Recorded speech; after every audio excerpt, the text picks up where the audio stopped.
오늘 이 본문 한번 제가 다시 읽어볼게요. 무릇 그리스도 예수 안에서 어떻게 경건하게 살고자 하는 자는 어떻게 된다고요? 박해를 받으리라. 개역 한글에는 핍박을 받으리라. 다 같은 말이죠. 자, 그러면 왜 우리는 경건하게 살 적에 핍박을 받게 될까요? 왜? 오늘 본문 전후에 그 이유가 뭐 정확하게 나와 있지는 않습니다. 뭐 당연한 거니까. 우리는 그걸 알아요. 눈에 보이는 것 이외에 영적인 이 문제가 있기 때문에 이런 공격들을 당하는 겁니다. 만일에 여러분들이 교회를 형식적으로 다니지 않고 오늘부터 여러분들이 작정을 하고 하나님 앞에 경건하게 깨끗하게 살기로 결심을 하면 어떤 일이 일어날까? 바로 핍박이 찾아옵니다. 여러분들이 경건하게 살면 가장 못 견디는 자가 있는데 그게 바로 사단이에요. 사단은 경건한 사람을 아주 싫어합니다. 그러면 왜 사단은 경건하게 사는 그 사람을 핍박을 할까? 지 혼자서 경건하게 살든 말든 간에 내버려 두면 되는 건데 왜 경건하게 사는 그 사람을 핍박을 할까? 두 가지 이유가 있습니다. 그건 뭐냐면 이 경건의 열매를 가진 사람만이 천국에 들어갈 수가 있는 거예요. 그리고 또 하나는 뭐냐? 우리가 우리 자신을 경건하게 해서 깨끗하게 할 때 우리 심령은 그릇인 거예요. 우리는 아무것도 아니에요. 우리 심령은 그저 그릇인데 그 그릇 위에 나를 깨끗하게 할 때 누가 임하시는 거예요? 성령님께서 임하시는 거예요. 그러면 그 한 사람을 통해서 하나님 나라가 임하기 시작하고 반대로 사단의 왕국의 위협을 받게 되기 때문에 그런 거예요. 아멘? 저는 청소년 때 교회 다니는 거 정말 싫어했어요. 이상하게 이제 부흥회를 이제 참석하게 될 적에 보면 이상하게 그 직전에 화가 나는 일이 생겨요. 아시나요? 예를 들어 이제 부흥회를 참석하기 직전인데 저희 누나랑 그때 이제 다툰 거예요. 그러면서 제가 하는 말이 뭐냐면 나 교회 안 가! 아니 누나랑 다툰 것과 교회 가는 것과 이게 무슨 상관이에요? 근데 제 수준이 그랬던 거예요. 그러니까 사단도 제 수준에 맞춰갖고 그렇게 역사를 했어요. 마귀들도 잘 알아요. 방해하는 목적은 뭐냐? 우리가 예수님과 가까워지는 것을 어떻게 해서든지 그걸 막아버리려고 그러는 거예요. 그러니까 이걸 잘 기억하시면 돼요. 여러분들이 아무리 힘이 들고 때로는 화가 나고 때로는 여러분들 오늘 이 자리까지 오시기에 죄책감에 시달리고 나 같은 건 안 된다 하더라도 무슨 생각을 가지냐면 나는 무조건 기계야. 난 기계. 뭐라고요? 나는 기계다. 그러면서 무조건 이 자리 나와요. 쓰러져도 이 자리 나오고 졸아도 이 자리 나오고 괴로워도 이 자리 나오고 그러면 하나님께서 반드시 역사하실 줄 믿습니다. 자, 그러니 여러분들 경건하게 살려고 작정을 하면 사단이 얼마나 난리를 치겠습니까? 가만히 두겠습니까? 그렇지가 않는 거예요. 예수님의 생애를 보면 그냥 쉽게 답이 나옵니다. 자, 예수님께서는 이 땅에 이 어두운 세상에 비치는 유일한 빛이라고 그랬어요. 그런데 그 빛을 통해서 사람들이 내가 도대체 어떤 모습인지 그제서야 볼 수 있게 되는 거예요. 그러니 사단은 그거를 어떻게 해서든지 막으려고 총동원을 합니다. 그래서 태어나시자마자 싹부터 밟아버리려고 했어요. 그리고 심지어 가족들이 그리고 심지어는 옆에 있었던 그 제자들까지 주여 그리하시면 안 됩니다 하고 회유를 했습니다. 그리고 그것도 안 되자 마지막에 핍박을 가했어요. 마치 이 북한이 개방을 두려워하는 것처럼요.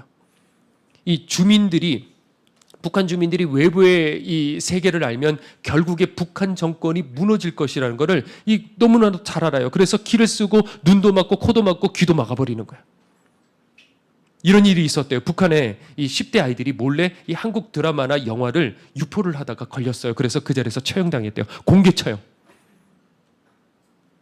10대 아이들이 한국 영화를 만약에 보다가 걸렸다. 그러면 초범이면 한 달에서 6달 정도 사이에 노동 단련대 처벌을 받는다고 합니다.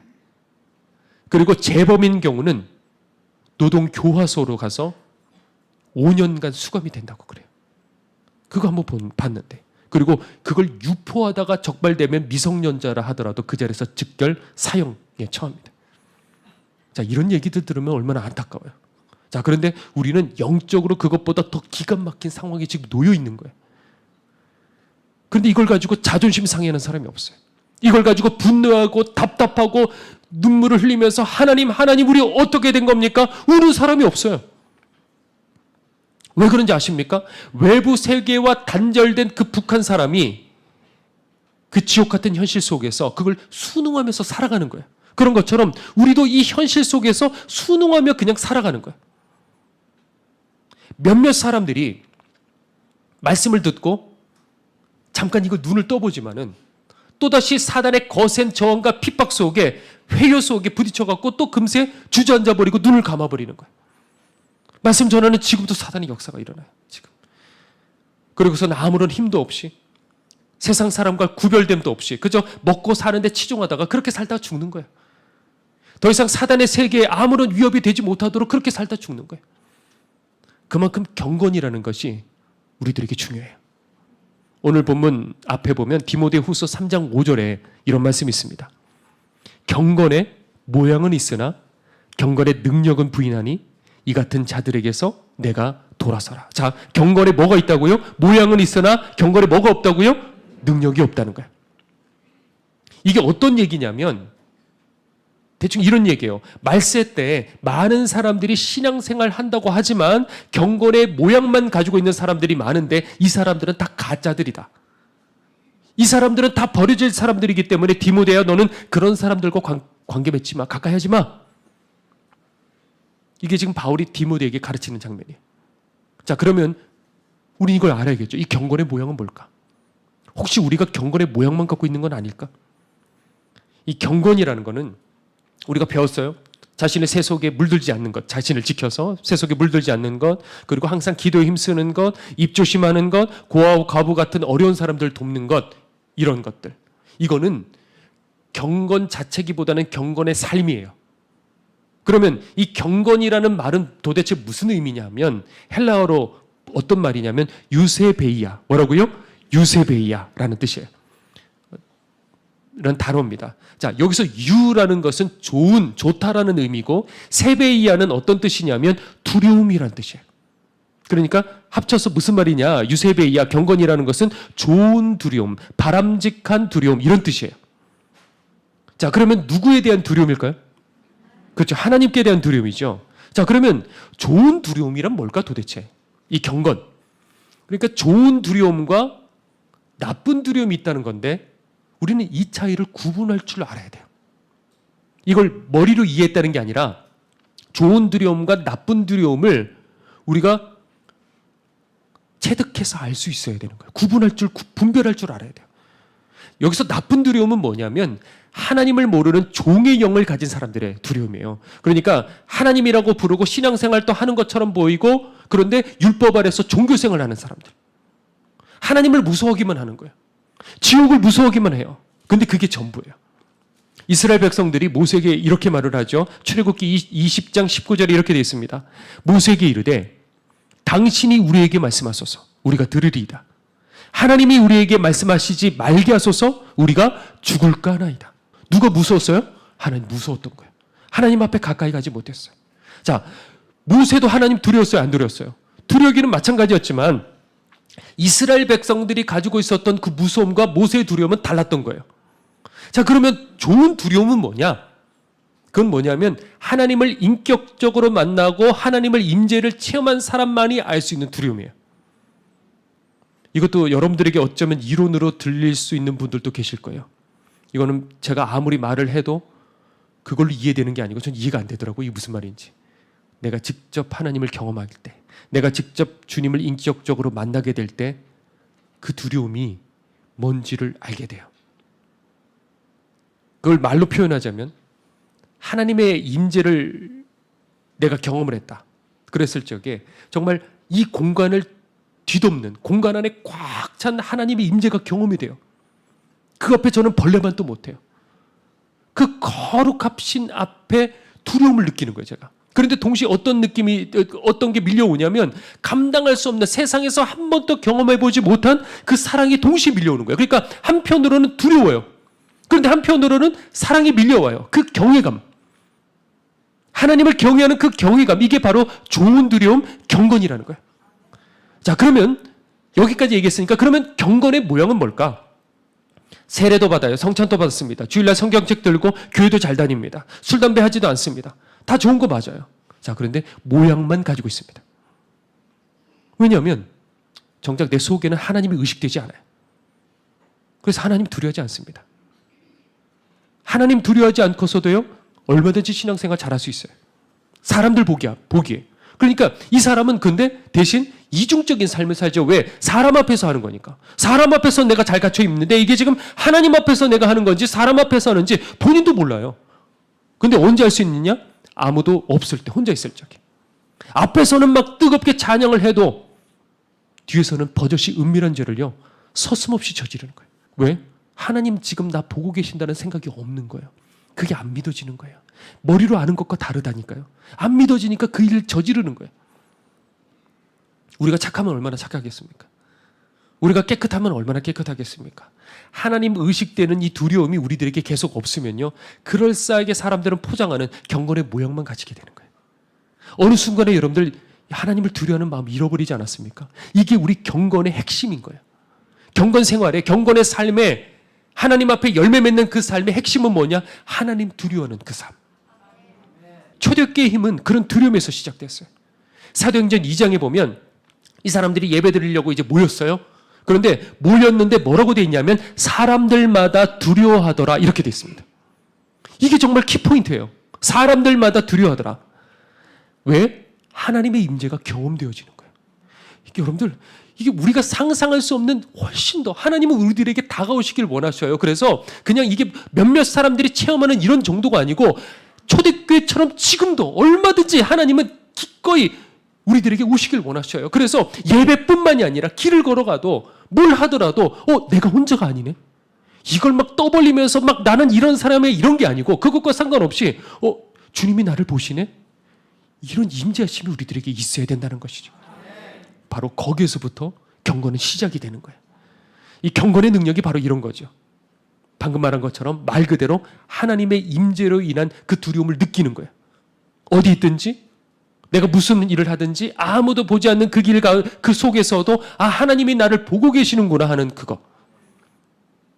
그러니까 하나님을 아는 사람일수록 실제적으로 하나님을 깊이 경험해서 하나님과 가깝고 하나님께 붙들린 쓰임받는 사람일수록 하나님 정말 두려운 분이셔. 그 말을 해요. 하나님 진짜 두려운 분이셔. 이걸 모르는 사람이 들으면 하나님 무서운 분이셔? 그런 말이 아니라 좋은 두려움이라 그랬죠. 하나님 두려운 분이셔요. 하나님이 제 미래를 하나하나 가르쳐 주실 적에 정확해요. 한 번도 떨어지지 않게 정확하게 그 말씀을 해 주실 적에 그 일이 벌어지는 거예요. 눈앞에서 그 일들이 벌어질 때 하나님이 제 스쳐 지나가는 생각까지도 다 꿰뚫으실 적에 그 말씀을 하실 적에 하나님 정말 두려운 분이셔요. 항상 어디든지 하나님이 의식이 되니까 누가 보든 보지 않든 내가 하나님 앞에 살려고 진심으로 하나님 앞에 살려고 하는 이게 바로 경건의 능력인 거예요. 율법 아래 무서움이 아니에요. 나 보고 계시는구나. 지옥 가면 어떡하지? 하나님 나 해코지 하시면 어떡하지? 이런 게 아니에요. 이 두려움이 초대교회를 변화시켰고 교회를 변화시킬 수 있는 힘인데 그만 이 시대에 이것을 잊어버리고 만 거예요. 두려움을 잃으면 경건은 모양으로 끝나는 거예요. 여러분들은 어느새 하나님을 두려워하는 하나님의 임재를 잊어버리진 않았습니까? 자, 성도의 삶은 삶의 목적은 복받고 잘 살고 행복한 게 아니에요. 제발 여러분들 사단이 주는 거짓 복음에 속아 넘어가서는 안 돼요. 복받는 거 좋아요. 행복한 것도 좋습니다. 다 좋은 거 맞습니다. 그런데 그게 우리 인생의 목적은 아니라는 거죠. 사단은 성도가 경건에 눈을 뜰까 봐 우리 인생에 뭘 주냐면 당근과 채찍을 줍니다. 당근을 받으면 이거 하나님이 주신 거라고 사람들은 좋아합니다만은 그 배후에 사단이 씩 하고 웃을 수 있다는 거 여러분들 아셔야 돼요. 근데 여러분이 내 삶의 경건이 목적이라는 것을 깨닫고 그제서야 이제 경건을 위해서 살기 시작할 때, 그래서 여러분들 자신을 깨끗하게 할 때 성령께서는 그제서야 여러분들 인생에 다가오시는 거예요. 많은 분들이 그러죠. 저도 주님의 음성을 듣고 싶어요. 저도 주님과 가까워지고 싶어요. 대가를 지불해야 되는 거예요. 우리는 다른 거 할 게 아니에요. 설교 훈련 열심히 한다고 돼요? 여러분들이 열심히 노력하고 전도하고 뭐 돕고 그런다고 다 사람들이 영혼들이 돌아와요? 이게 아니에요. 우리가 할 수 있는 건 그게 아니에요. 이게 설교 준비할 때 답답한 건 뭐냐면 세상에서 어떤 강의를 한다. 그럼 준비만 잘하면 돼요. 근데 설교는 그게 아니고 그걸 넘어서서 영적인 부분이 있어요. 이건 제가 잘한다고 해서 되는 게 아니에요. 주님이 해주셔야 영혼이 거듭나는 거지. 제가 하면 사람들은 뭐 웃을 수도 있고 눈물 흘릴 수도 있고 설교 잘 들었고 이해할 수도 있어요. 그러나 그거는 소용이 없어요. 거듭나야 된다고요. 제가 여기 오기 전에 광교 호수공원 입구에 그 앞에 이제 임대 아파트가 있었어요. 거기서 살았는데 이제 인천으로 이제 오고 난 다음에 이제 수년 후에 오랜만에 이제 박 목사님 시키셔갖고 그 일을 이제 지나갈 일이 있었어요. 근데 그 사이에 얼마나 이제 개발이 됐는지 이제 운전을 해갖고 이렇게 가고 있는 호수 앞을 지나가는데 옆에 아내는 그냥 피곤해갖고 쿨쿨 자고 있고요. 저 혼자서 운전을 하다가 이렇게 몸을 낮춰갖고 바깥에 보니까 뭐 주상복합이고 뭐 아파트고 백화점이고 그 안에 뭐 다 있는 거예요. 야, 어떻게 이렇게 바뀔 수가 있지? 어떻게 이렇게 바뀔 수가 있지? 입을 벌리고 있는데 그 순간에 제 안에 음성이 들리더라고요. 부러워하지 말라 그러시더라고요. 부러워하지 마라. 저는요 안 부러워했어요. 전혀. 저랑 상관없잖아요. 전혀. 저는 그냥 놀란 거예요. 그냥 어떻게 이렇게 개발이 됐지? 내가 살던 아무것도 없는 그 원천 유원지가 어떻게 이렇게 개발이 됐지? 그런데 그 말씀하셨다는 건 뭐냐? 저도 모르게 제 마음속 깊은 것에 부러워하는 마음이 있었던 거예요. 사실. 나도 인지하지 못했던 제 마음속 가장 깊은 곳까지 다 아시는 분이셔요. 그런데 그 음성을 듣는데요. 제가 얼마나 행복한지. 세상 다 가진 사람 같아요. 가진 건 하나도 없어요. 정말 하나도 없어요. 지금도. 근데 그 뜻이잖아요. 너 부러워하지 않아도 돼. 너에겐 내가 있잖아. 시편 84편 10절에 제가 좋아하는 말씀이에요. 주의 궁정에서의 한 날이 다른 곳에서의 첫날보다 나은즉 악인의 장막에 사는 것보다 내 하나님의 성전 문지기로 있는 것이 좋사오니. 잘 살아도 상관없어요. 가난해도 상관없어요. 그게 우리들에게 중요한 게 아니에요. 사람들은 하나라도 더 소유하려고 안간 힘을 다 쓰는 거예요. 그런데 우리는 눈을 떠서 경건이 내 인생의 목표다. 좀 가난할 수 있어요. 살다가 조금 인생이 실패할 수도 있어요. 그건 여러분들 아무것도 중요하잖아요. 거기서 자유하십시오. 물론 최선을 다해서 벌고 저축하고 하셔야 돼요. 그러나 그게 목적은 아니라는 거예요. 키를 쓰고 우리들은 그 시간에 어떻게 해서든지 하나님과 가까워지려고 노력할 적에 바로 거기에 하나님이 임재하실 적에 거기에 내적 행복이 있는 거예요. 지금보다 여러분들 얼마든지 더 가까워질 수 있어요. 지금 제가 얘기한 게 이게 그냥 단순히 목사기 때문에 주님께서 제게 다가오셨다 그런 게 아니에요. 저는 진짜 흙수저였어요. 저희는 우상 숭배하는 그런 집안이었어요. 항상 제사가 끊이지 않았어요. 자, 그런데 저희 가정이 통째로 그때 교회를 나갔을 적에 저는 20대 때 그 생각을 했어요. 나 같은 흙수저도 주님과 가까워질 수 있을까? 어디까지 가까워질 수 있을까? 여기 기록들을 봐서 책들을 보고 이런 하나님의 사람처럼 나도 하나님과 가까워질 수 있을까? 실험을 해봤어요. 제 인생을 두고 실험해봤어요. 되더라고요. 이게 제가 목사기 때문에 그런 게 아니에요. 여러분들도 마찬가지예요. 다른 거 없어요. 경건하게 하면 되는 거예요. 여러분들 자신을 깨끗하게 하면 되는 거예요. 그러면 지금보다 여러분들 상상하는 것보다 제 입으로 다 말할 수가 없어요. 이런 것들을. 그런데 상상할 수 없을 정도로 주님께서 여러분들에게 가까이 오시고 여러분들의 인생의 키를 잡아 하나하나 다 이끌어 가시는 거예요. 아내가 이번에 이제 3차 항암까지 이제 마쳤는데 이제 조금 있으면 이제 9월 달에 이제 4차 항암 들어가고 6차까지 이제 들어가요. 이게 세포 단위, 안 보이는 MRI 그런 것들을 이제 PCT를 찍고서도 안 보이는 세포 단위까지 이게 다 없어져야지만이 이게 재발률이 높거든요. 그래서 6차까지 그래서 다 이제 좀 제일 강하게 그렇게 항암을 하고 있습니다. 자, 이런 일로 지금 저희 가정은 이제 고난의 터널을 지나가고 있지만 그런데 이 일로 인해서 하나님 앞에 내 목숨까지 드리는 거를 법을 배우시게 하시는 거구나 이런 생각들을 해봐요. 그러니까 하나님은 이런 일들을 통해서 깨닫게 하시는 거예요. 하나하나 다 하나님 앞에 드리는 거, 다 드리는 거. 전 재산을 갖다 바치라는 게 아니에요. 내 마음속에서 끊어내는 거야. 계속 죄도 그렇고 행복도 그렇고 내 계획도 그렇고 내 소유도 그렇고 여러분들의 마음속에서 그것을 끊어내면 끊어낼수록 버리면 버릴수록 내려놓으면 내려놓을수록 하나님은 여러분들 인생에 더 가까이 다가오셔요. 상상할 수도 없을 정도로 하나님 어떻게 여기까지 제 곁에 계실 수 있나요? 여러분들의 입술로 놀라서 고백할 수 있을 정도로 그렇게 다가오셔요. 그러니까 그럴 때 이 두려움이 생기는 거예요. 하나님이 날 보고 계시는구나. 이 행복한 두려움. 하나님이 나 보고 계시는구나. 내가 너의 방패 돼줄게. 내가 너의 피할 산성이 돼줄게. 내가 너의 상급이야. 그 두려움. 여러분들 경건의 삶을 정말 한번 훈련해 보시겠습니까? 정말 하셔야 돼요. 그러면 손해받을 일들 많을 거예요. 참을 수 없는 그런 일들도 겪을 거예요. 그러나 대신 하나님을 얻게 될 거예요. 그럴 때 성령께서 다가오신다니까요. 그러니까 이 경건의 비밀을 여러분들 아셔야 돼요. 많은 사람들이 이 비밀을 잠깐 듣고 갈망하지만 결국 포기하고 익숙했던 자기의 삶으로 돌아와버려요.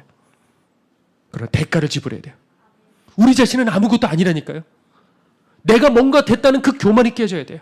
우리는 뭐냐? 그릇에 불과한 거야. 그릇. 그러면 우리가 해야 될 일은 뭐냐? 계속 깨끗하게 닦아내는 거예요. 비우는 거예요. 그러면 하나님께서 우리들에게 강력하게 임하셔서 그때 우리들의 인생의 목적이 뭐냐? 우리들을 통해 이 나라와 민족과 그리고 교회를 세우는 하나님의 일에 동참하기 시작하게 되는 거예요. 그제서야. 여기까지 가셔야 돼요. 여기 있는 한 사람 한 사람, 여기 있는 어린 아이까지도 반드시 여기까지 우리가 동참하는 이게 하나님의 목적이고 예수님께서 이 땅에서 하나님 나라를 계속 선포하셨는데 그 목적이 바로 이거예요. 사단은 그동안 수없이 당한 경험들이 있어요. 한 사람이 영적으로 바로 서서 성령께 붙들리면 많은 영혼을 사단의 영역에서 탈취해냈던 그 뺏겼던 경험이 사단에게 있었기 때문에 사단은 이걸 조심하는 거예요. 언제 다시 요한 웨슬리 같은 사람이 일어나서 온 영국을 되살릴지 모르는 거예요. 언제 다시 길선주 목사님 같은 분들이 일어나가지고 이 나라를 다시 세울지 모르는 거예요. 자, 그 중에 배운 사람도 있어요. 제대로 교육받지 못한 사람도 있어요. 그런데 그건 하나님 보시기에 아무것도 중요하지 않아요. 복음에는 능력이 있어요. 우리가 바로 서게 되면 내 삶의 복음은 능력으로 나타나게 되는 거예요. 그러면 바로 그 순간에 사단의 영역에는 치명타를 입히게 되는 거예요. 그러니까 사단은 이런 사람이 드러나기를 두려워하는 거예요. 그래서 이 그리스도인들이 영적으로 태어나자마자 싹부터 밟아버리는 그런 작업을 하는 거예요.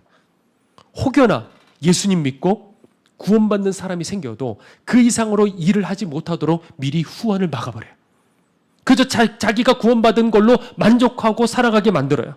복 받는 것만 기대하고 내 가족 행복하게 된 걸로 주여 감사합니다. 그렇게 만들어요. 그리고 마음속에 우상을 다 심겨줘요. 인생에 상처를 줘요. 그래서 그 상처에서 헤어나오지 못하도록 만들어요. 사단은 우리들을 계속 길들인다고요. TV로 길들이고 스마트폰으로 길들이고 돈으로 음란으로 우리들을 길들이는 거예요. 그래서 주님이 부르셔도 뛰쳐나오지 못하도록. 때가 됐는데 주님의 때가 됐는데 뛰쳐나오지 못하도록. 기회를 놓치는 거예요. 뛰쳐나오려고 해도 이미 죄책감에 쇠사슬에 묶여가지고 일어서지도 못하는 거예요. 천하를 호령하는 맹수라 하더라도 그저 한낱 동물원에서 사육사가 주는 고기나 받아먹는 신세처럼요. 아무것도 못하게 그렇게 만들고 그 영혼조차도 결국 지옥으로 끌고 가버리는 거예요. 점점 이 나라도 사단의 세력이 득세해요. 반기독교적인 사상이 주입당하고 있어요. 앞으로는 어떻게 될까? 인구가 점점 줄어들고 있어요. 그 다음에는 어떻게 될까? 지진과 홍수와 기근은 시작이라 그랬어요. 그 다음 어떻게 되느냐? 교회는 모든 민족에게 미움을 당해 시련을 겪게 될 거라 그랬어요. 왜 눈치채지 못할까? 왜 우리들은 오늘을 위해서 살아갈까? 여러분들 이미 이제 끝이 가까이 다가오고 있어요.